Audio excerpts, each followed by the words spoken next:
যখন কেউ পড়ার ক্লাসে বসে, ক্লাসে বসার সাথে মনে হয় ৩ থেকে ৪ মিনিট পরে আরম্ভ হয়ে যায় তার অবস্থা। চোখগুলি বড় বড় করে ফেলে, লাল করে ফেলে এবং কোরআন শরীফটাকে একদিনে গোটা না, পুরাটা কোরআন শরীফ ২ হাতে বইটা ফেলছে। কোরআন শরীফ আওয়াজ শুনলে পরে আস্তে আস্তে একটু রাগের মতন আসতে থাকে। রাগ আসলে আমার ঠিক থাকতে পারিনি। আশপাশে যারা থাকে তাদেরকে বলি যে আমার রাগ উঠতেছে, তোমরা করো, চুপ থাকো।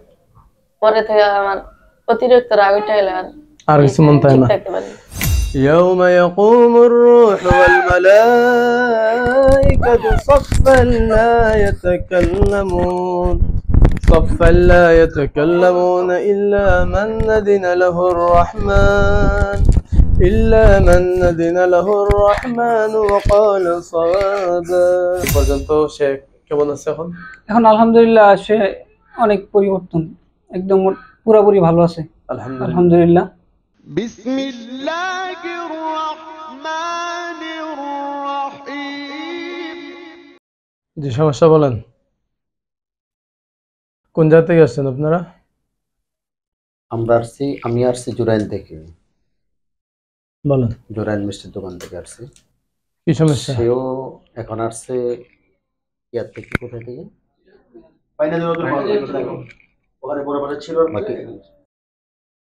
গতকাল পর্যন্ত আমার মাদ্রাসায় ছিল সে। গত 20শে এপ্রিল আমাদের মাদ্রাসা খোলা হয়। মাদ্রাসা খোলার আগ পর্যন্ত ভালো ছিল। মাদ্রাসা যেদিন খোলা হয় সেদিন মাদ্রাসায় আসছে।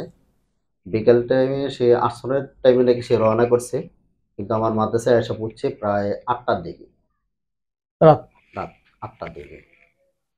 তো তার ভগ্নপতি আবার আমাকে বলছে যে হুজুর তাকে পাঠাই দিছি। তো আমি আবার ওনাকে বলছি তা সে তো এখনো পর্যন্ত পৌঁছে নাই, অর্থাৎ দেরি হয়েছে। তো আমি তাকে আসার পরেই তাকে জিজ্ঞাসা করছি, বাবা তোমার এত দেরি হলো কেন? কোন জায়গা থেকে কোন জায়গায় আসছে? চিটাং রোড থেকে সে মিষ্টির দোকান যাবে, অর্থাৎ সোনিয়াকার একটু ভিতরে। আচ্ছা, এনে তো যাইতে কতক্ষণ লাগে? আধা ঘন্টা অবধি। আর সে গেছে কতক্ষণে? প্রায় 1.5 ঘন্টা 2 ঘন্টা। 2 ঘন্টা পর? জি। আচ্ছা। তো সে বললো আর কোনো কিছু বলে নাই, আমিও কিছু বলি টলিনি। রাত্রে সে ছিল আর কয়েকটা ছেলে ছিল, আমাদের মাদ্রাসা মাত্র খুলছে, কয়েকজন ছেলে আসছে। রাত্রে নাকি সে বলছে যে ভাল লাগতেছে না, ছাত্র এখনো পর্যন্ত আসে নাই, আমার ভাল লাগতেছে না, যদি ছুটিতে বাসায় চলে যাবো। এই কথাটা নাকি সে রাত্রে অন্য ছাত্রদের সাথে বলছে।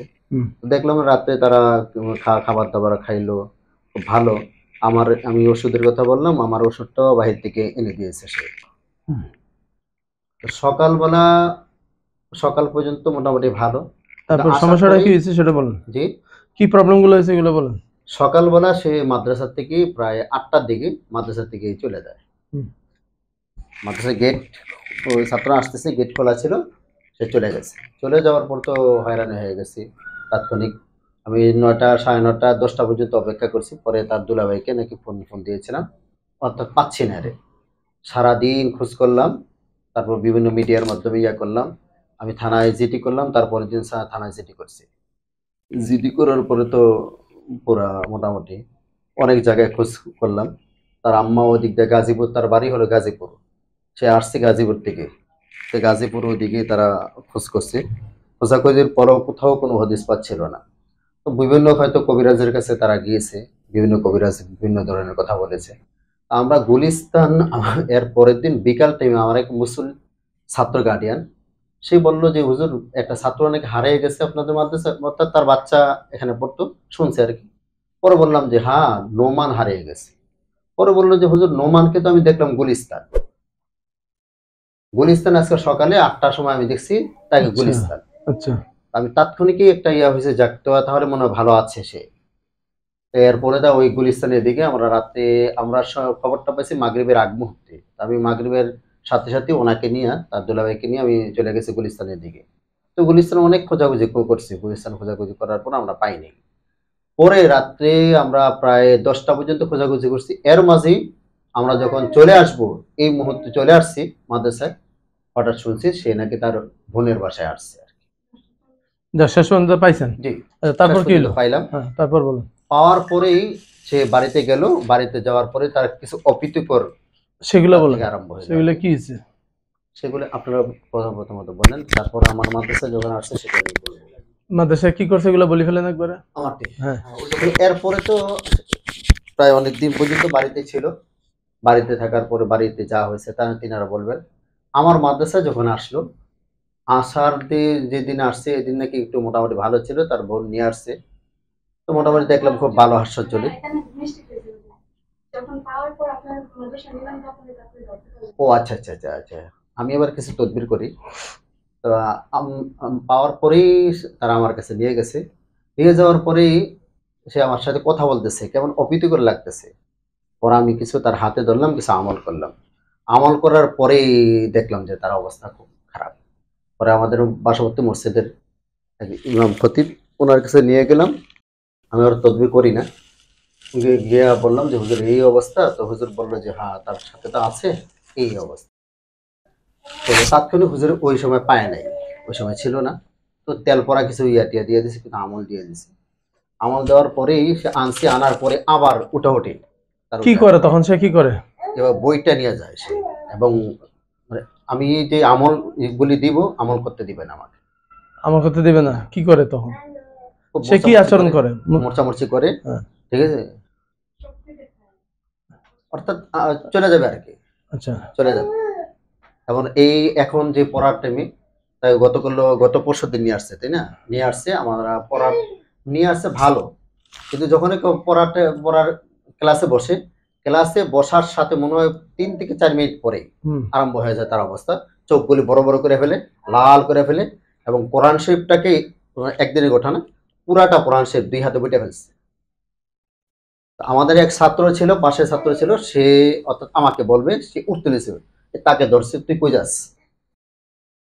আর টেবিলের মধ্যে ধরে থাপ্পড় দিয়ে বলতেছে পড়তে পারে না। আল্লাহ হেফাজত করে। তাহলে এগুলোও করছে না? জি। এরপর তো আমরা আরেক কবিরাজ আনছি ওনার মাধ্যমে। ওই কবিরাজের সামনে প্রথম উনি এই যে নিয়ে আসছে শরীর বন্ধ করার জন্য, করছে, অনেক চেষ্টা করছে, বন্ধ করতে দিবে না। তারপর সে লাগাইতে চাইছিল, এটা উদ্যোগে ফেলাইছে, এবং ওইখানে অনেক অপ্রীতিকর ঘটনা ঘটাইছে। যাক, শেষ পর্যন্ত কোনো কাজ করতে পারেন নাই। আর যেগুলো করছেন ওগুলো তো সে শান্ত হয়নি। শান্ত হয় নাই। আচ্ছা, কি নাম তোমার? জোরে বলো। নমান, তুমি বলতে পারো তোমার কি হয়? ওইটা ধরেন।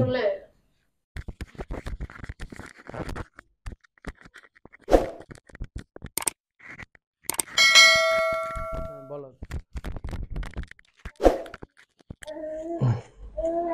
কোরআন শরীফের আওয়াজ শুনলে পরে আস্তে আস্তে একটু রাগের মতন আসতে থাকে।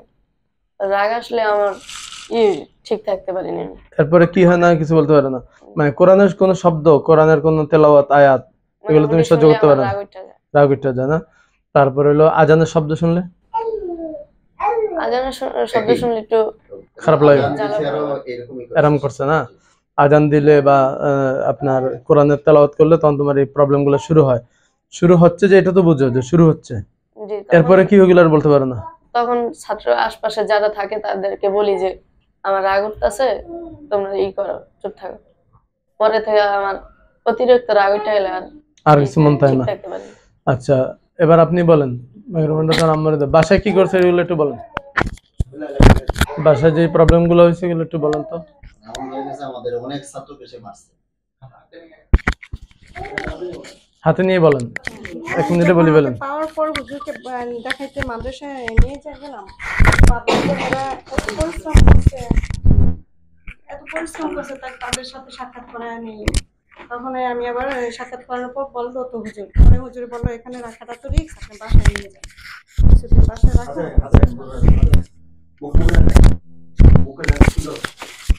পরে বাসায় নিয়ে গেলাম।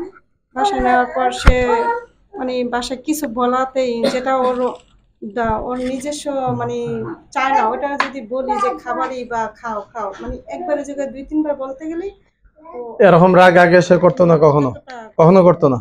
ভদ্র ছিল, অনেক ভদ্র। 2 বছর আমার মাদ্রাসায় পড়ে। মাশাআল্লাহ। কয় পারা হইছে? শেষ। হ্যাঁ, হাফেজ সাহেব, যেদিন সবকটা শেষ হয়েছে সেদিনই মাদ্রাসা বন্ধ হয়েছে। ঠিক আছে, আপনি আর কিছু বলবেন? বাসায় আপত্তিকর কোনো আচরণ করছে? মানে বাসায় চলে যাইতে চায়, মসজিদের যাই না, দেই না, মসজিদে তেমন যাইতে দেই না। তারপরেও যদি শুক্রবার জুমার দিন যাইতে চাইছে, বাচ্চা ওদের বন্ধুরা নিতে আসছে, দিছি, তখন ওদেরকে বলে আমি এই মসজিদে ঢুকবো না, মসজিদের ঢুকার গেটে যায়ও বলে আমি এইটা পড়বো না, আবার আরেকটা পড়তে যায়, ওইখান থেকে মানে ওদের থেকে ছুটা চলে যেতে চায়। মানে ওর সুযোগ তালাশ করে শুধু বের হয়ে যাবে। হ্যাঁ, এরকমই। মানে বাসার থেকেও যদি কিছু বলি তাহলে বের হওয়ার জন্য আমাদেরকে এমন শক্তি প্রয়োগ করে, যেমন আমরা কোনো কিছু ভাঙচুর করে, এমনি ভাঙচুর করে না, মানে করতে চায়, করে ফালায় দিতে চায়, কিন্তু আমরা আবার ওই সময় মানে নিজের মেন্টাল করে রাখি, আর ও রাগটা থামানোর চেষ্টা করি, বুঝি যে রাগটা দেখাইলে ও এটাই করবে। রাগটা কিভাবে শুরু হয়? কোনো কথা প্রসঙ্গে? হ্যাঁ, কোনো কথার প্রসঙ্গে ওর মতের বিরুদ্ধে হইলেই শুরু হয়। অথচ আগেও তো মতের বিরুদ্ধে বিভিন্ন না, সময় বিভিন্ন আর কথা বলতেন, তখন তার রাগ হইতো না। কোরআন তেলাওয়াত তো করেই না, আগে মাগরিব ফজর পড়ে আসে নিজেই মানে আমলটা করতো, মাগরিবেও আর না হয় এই 2 টাইম করতো। এখন এই 1 মাস যাবত ও কোরআন মানে ওর সামনেও যদি পড়ে, আমার মেয়েরা মঞ্জিল পড়লে তো আর নিজেও যদি ও এগুলো শুনতেই পারে না, তাহলে চোখ বড় বড় করে তাকায়া মানে জিদ উঠতে থাকে, রগগুলা প্রচন্ড। আচ্ছা, এই সমস্যাগুলো শুরু হয়েছে আজ থেকে কতদিন হয় আনুমানিক? এটা প্রায় 1 মাস হয়ে যায়, ঈদের পর। এই 1 মাস ধরে এই উৎপাতগুলো করতে আছে। এই উৎপাতগুলো করতেছে। এর মধ্যে আপনারা বিভিন্ন জায়গায় বিভিন্ন ভাবে চেষ্টা চেষ্টা করতেইছিলাম। তাবিজ আছে নি ওর সাথে? তাবিজ কালকে গেছে, কালকে আপনি খুলে ফেলছেন। ঠিক আছে, আপনি চোখের পানি ফালাইতে থাকে, তখন মানে চোখের পানি নিজে আলামত এটি। আচ্ছা, তাহলে আমরা একটু চেক করে দেখি তার কি সমস্যা। কেমন, নামটা বলেন? পিতার নাম? মোহাম্মদ খোকন হোসেন বিল্লাল।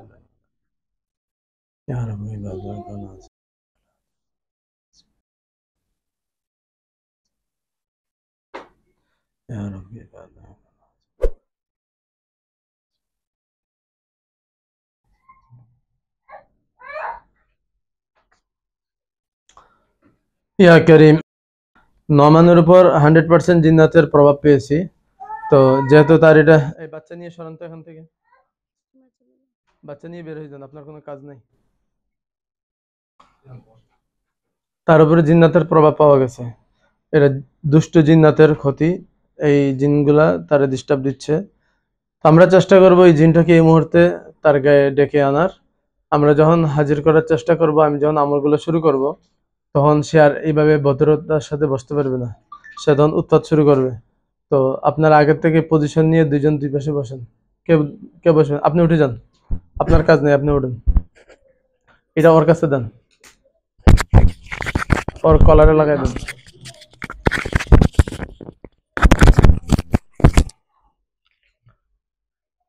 আপনি ধরবেন।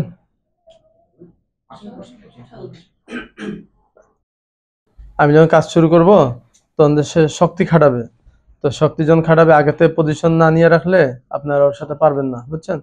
তো 2 জন 2 হাতের ভিতর দিয়ে ঢুকায় শুধু ধরে রাখেন, এখন শক্তি দিবেন না। ও শক্তি খাটাইলে আপনারা শক্তি খাটাবেন, যাতে উঠে যেতে না পারে, উৎপাত না করে। দুরূদ শরীফ পড়েন।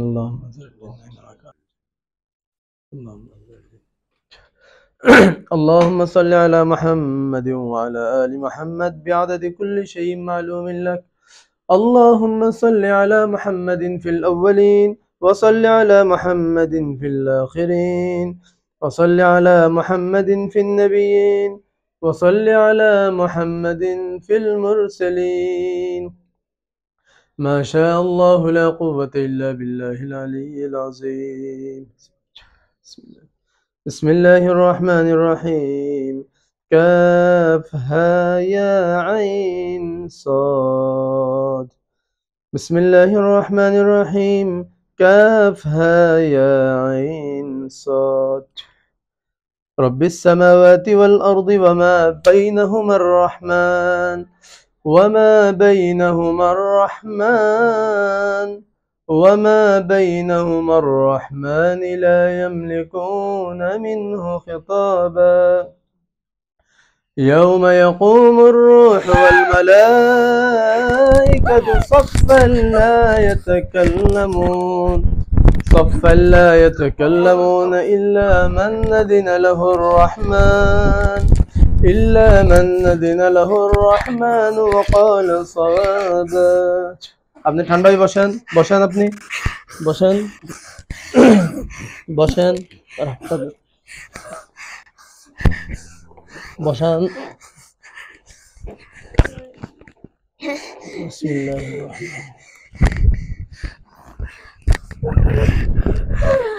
আপনি ডিস্টার্ব দিয়েন না, সুন্দর করে বসেন। আপনার সাথে একটু কথা বলে ছেড়ে দিব। সোজা হয়ে বসেন, সরেন, আপনারা সরেন।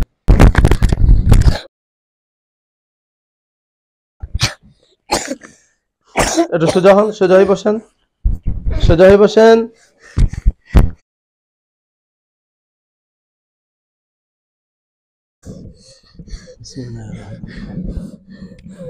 أفحسبتم أنما خلقناكم عبثا وأنكم إلينا لا ترجعون فتعالى الله الملك الحق لا إله إلا هو رب العرش الكريم ومن يدع مع الله إلها آخر لا برهان له به فإنما حسابه عند ربه إنه لا يفلح الكافرون وقل رب اغفر وارحم وأنت خير الراحمين.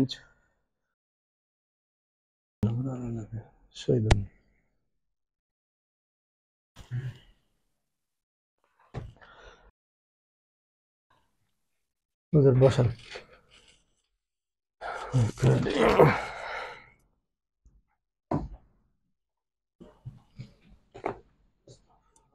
এটা মূলত হইলো আপনার জিন্নাতের একটু প্রভাব পাওয়া গেছে, বাকি দুষ্ট জিন। তো আমাদের মাকসাদ উদ্দেশ্য হইলো এই জিনটা যাতে দ্বিতীয়বার তার লাইফে, তার জীবনে যাতে দ্বিতীয়বার তাকে টাচ করতে না পারে, তার কোনো ধরনের ক্ষতি করতে না পারে, সেই বিষয়গুলো আমরা দেখে দেব।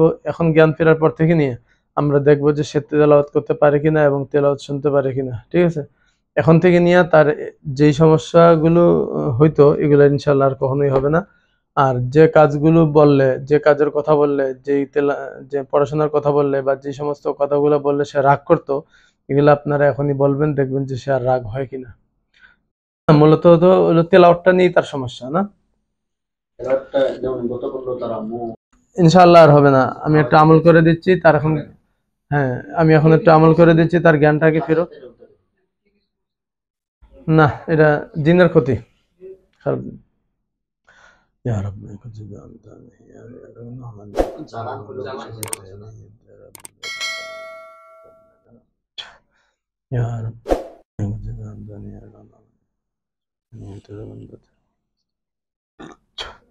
يا رب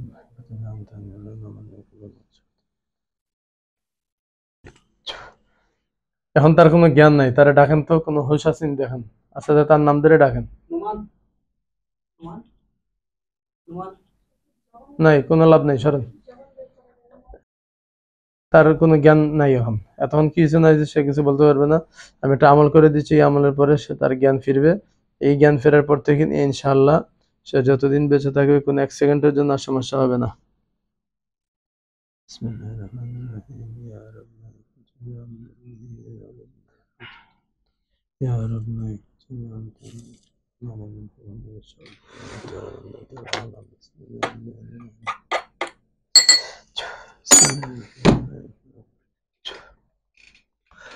وقضى ربك ألا تعبدوا إلا إياه وبالوالدين إحسانا إما يبلغن عندك الكبر أحدهما أو كلاهما فلا تقل لهما أف ولا تنهرهما وقل لهما قولا كريما.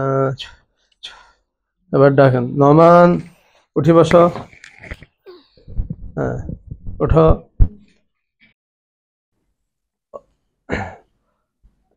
বিসমিল্লাহির রহমানির রহিম। ইয়া রাব, একটু বসো, দেন টিস্যু নেন আর মুখটা মুছাই দেন। ইয়া রাব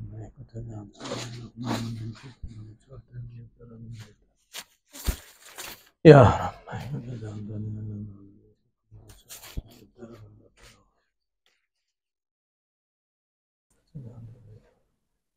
ওর পুরো শরীর ব্যথা হয়ে গেছে, আমি এখন একটু ঝেড়ে দিব, ব্যথাগুলো আস্তে আস্তে চলে যাবে ইনশাআল্লাহ। নয়মান সোজা হও। হ্যাঁ, কোথায় কোথায় ব্যথা আছে বলো তো একটু আমারে। দুনো পায়ে ব্যথা, আর কোথায়? ওগুলো যে আপনারা ধরছেন তো শক্ত করে, ওইটার একটা চাপ আছে, ব্যথা আছে। তোমার মাথা ভার হয়ে আছে, হ্যাঁ, সোজা হয়ে বসো, সোজা হও, হেলান ছেড়ে দাও। দেখি আমি একটু জোরে দিই। اللهم ارزقنا الشفاء الشفيع المصطفى برحمتك يا عزيز يا جبار। নাও বিসমিল্লাহ, এই পানিটা 3 বারে খাও। নাও হাতে নাও, একটু ধরেন, ধরে খাওয়াই দেন। আপনি ধরেন, সাপোর্ট দেন।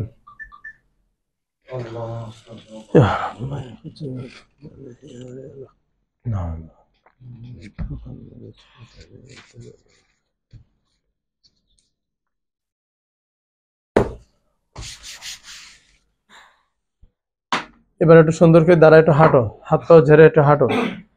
তুমি হাঁটো, এখানে হাঁটো। হাতের ব্যথা থাকুক, তুমি একটু হাঁটো। তোমার শরীর স্বাস্থ্য ঠিক আছে কিনা, মন মেজাজ ঠিক আছে কিনা, তোমার কোনো ধরনের খারাপ লাগতেছে কিনা সেগুলো দেখো। বসো। তোমার সেই মুহূর্তে ভালো লাগতেছে নোমান? ভালো লাগতেছে? মাথা ঘুরাইতেছে। ঠিক হয়ে যাবে, সব ঠিক হয়ে যাবে।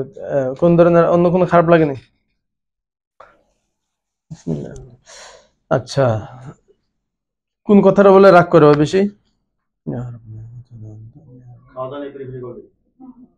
তোমার পেটে ক্ষুধা আসেনি? সকালে কিছু খাইছো? সকালে কিছু খাইছো?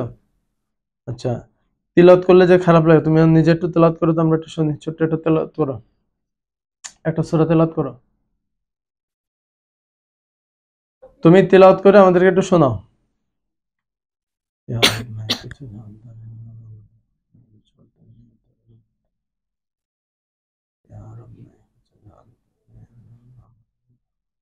أعوذ بالله من الشيطان الرجيم.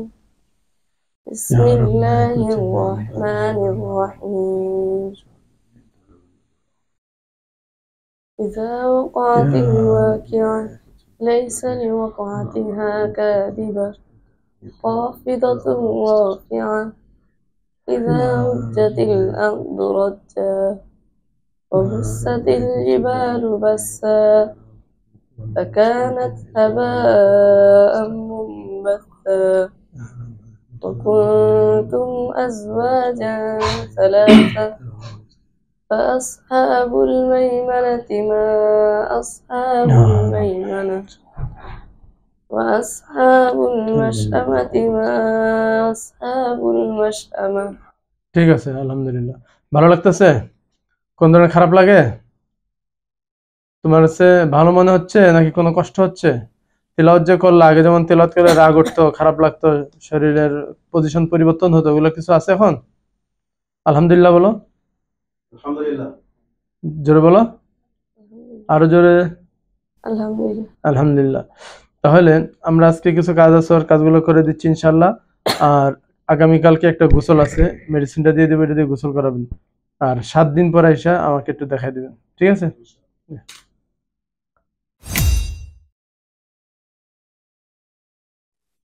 আপনারা কয়দিন আগে আসছিলেন নোমান? 9 দিন আগে আসছিলাম আমরা। প্রায় 9 দিন না? 9 দিন আগে। হ্যাঁ, আমরা নোমানের চিকিৎসা করেছিলাম। তার জিন্নাতের সমস্যা ছিল। কি প্রবলেম গুলো হতো একটু বলেন তো? তা এই কোরআন শরীফ শুনতে পারতো না, তারপরে আপনার আজানের শুনতে পারতো না, আর ওই কোরআন পড়তে পারতো কোরআন না, পড়তে পারতো না, মাদ্রাসাতে জি চলে যেত, উঠতো, হ্যাঁ রাস্তায় ঘুরাইতো গিয়া। হ্যাঁ রাস্তা রাস্তায় ঘুরাইতো। আল্লাহ হেফাজত করুক। তারপর হইলো জিন এসে বর করছিল, জিন এসে বড় আমরা ছিল। জিনটারে ডেকে এটা সরাই দিয়েছিলাম। তারপরে এই পর্যন্ত সে কেমন আছে এখন? এখন আলহামদুলিল্লাহ সে অনেক পরিবর্তন, একদম পুরোপুরি ভালো আছে আলহামদুলিল্লাহ। আলহামদুলিল্লাহ। পড়াশোনা করতেছে এখন? পড়াশোনা এখন করতেছে এখন কি আলহামদুলিল্লাহ। মাদ্রাসায় আছে? হ্যাঁ মাদ্রাসায় আছে। ঠিক আছে। আর কিছু? তাহলে আমরা আজকে আর একটু দেখে দিচ্ছি ওকে, ঠিকঠাক আছে যেহেতু আলহামদুলিল্লাহ, আর কোনো কিছু লাগবে না। আর পরবর্তীতে মাঝে মধ্যে এসে সাক্ষাৎ করেন, কি অবস্থা জানেন, কোনো অসুবিধা হলে জানেন ইনশাআল্লাহ। ইনশাআল্লাহ কোনো অসুবিধা হবে না, ঠিক আছে? জি। তারপর ওর বোনেরও তো সমস্যা ছিল। হ্যাঁ বোনের সমস্যা ছিল, চিকিৎসা করার পরে আলহামদুলিল্লাহ পরিবর্তন আসছে। ওর বোন সুস্থ আছে? হ্যাঁ সুস্থ আছে এখন আলহামদুলিল্লাহ। ঠিক আছে, তাহলে দোয়া রইলো ভালো থাকবেন। হয়রানি হয়েছি আমরা, অনেক জায়গায় ঘুরছি, কোনো জায়গায় ভালো চিকিৎসা পাই নাই।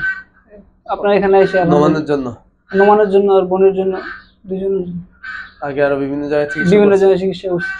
কোনো পরিবর্তন হয়নি না, না? অনেক টাকা পয়সা খরচ করছে। যাক, সমাধান তো আল্লাহ তাআলাই দিয়েছেন। জি জি আমাদের হাতে তো কারো শিফা নাই, আমরা তো সবার জন্য আন্তরিকতার সাথে চেষ্টা করি। বাকি সবাই সব রোগী যে আমার দ্বারা ভালো হবে বিষয়টা তো এমন না, আপনার রোগীটা তো ভালো নাও হইতে পারতো। তো আল্লাহ তাআলা কবুল করছেন আমাদের মেহনত, যার কারণে আল্লাহ তাআলা ওনারে শিফা দিয়েছেন, এটাই হলো সবচেয়ে বড় জিনিস। ঠিক আছে, ভালো থাকেন, সুস্থ থাকেন, দোয়া রইলো। আর নমান পড়াশোনা ঠিক মতো করো, ঠিক আছে? আল্লাহ হাফেজ।